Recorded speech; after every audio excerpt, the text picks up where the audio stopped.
بلوچستان میں فرقہ وارانہ واقعات میں حالیہ ہفتوں میں ایک مرتبہ پھر اضافہ ہوا ہے۔ کوئٹہ میں اقلیتوں پر ہونے والے مہلک حملوں میں سب سے زیادہ ہزارہ قبیلہ اور مسیحی برادری متاثر ہوئے ہیں۔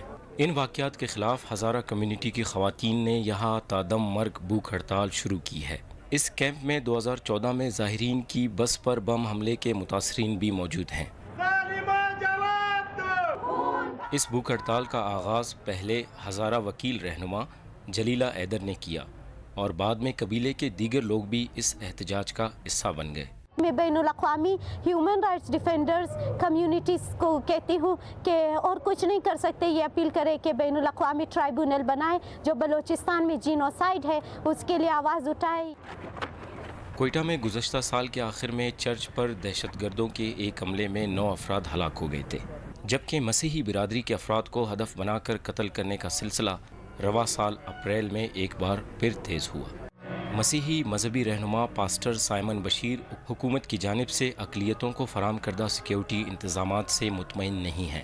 جب واقعہ ہوا تھا اس ٹائم تو سارے ادارے سرگرم تھے اور بڑی پھرتیاں دکھا رہے تھے، ہم نے بھی خود دیکھا تھا، لیکن جیسے جیسے وقت گزرتا گیا وہ ساری پھرتیاں، وہ ساری سرگرمیاں کم ہوتی گئیں۔ یہ وعدہ ضرور کیا گیا تھا کہ رضاکاروں کو ٹریننگ دی جائے گی، لیکن ابھی تک کوئی اس طرح کی بات نہیں کی گئی، نہ بتایا گیا ہے۔ دوسری جانب حکومت بلوچستان نے یہ دعویٰ کیا ہے کہ گزشتہ ایک ماہ کے دوران تشدد کی کارروائیوں میں ملوث بعض عناصر کے خلاف کارروائی عمل میں لائی گئی ہے، تاہم حکام نے ابھی تک ذرائع ابلاغ کو ان کارروائیوں کی تفصیل فراہم نہیں کی۔ ہماری لسٹ وغیرہ میں نا وہ ڈی جی صاحب کو ہم نے فراہم کر دینا، وہ میڈیا کے سامنے تمام جو لسٹ ہوگی، کتنے دھماکے ہوئے، کتنے SPs DSPs جو بھی لسٹ ہے اور جو اس کے ذمہ دار ٹھہرے ہیں اس کے خلاف چند کے خلاف انکوائریز چل رہی ہے۔ اقلیتوں پر حملوں کے علاوہ کوئٹہ شہر میں سیکیورٹی فورسز بھی دہشت گردوں کے نشانے پر ہیں۔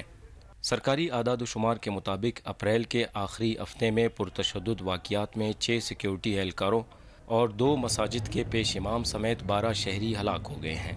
انسانی حقوق کی غیر جانبدار تنظیم human rights commission of Pakistan نے بھی کوئٹہ میں اپریل میں ہونے والے جان لیوا حملوں کی مذمت کی ہے، جبکہ کمیشن نے حکومت پر زور دیا ہے کہ وہ ان واقعات کے خلاف فوری طور پر کارروائی کر کے انہیں انصاف کے کٹہرے میں لا کھڑا کرے۔ مرتضیٰ زہری، اردو VOA، کوئٹہ۔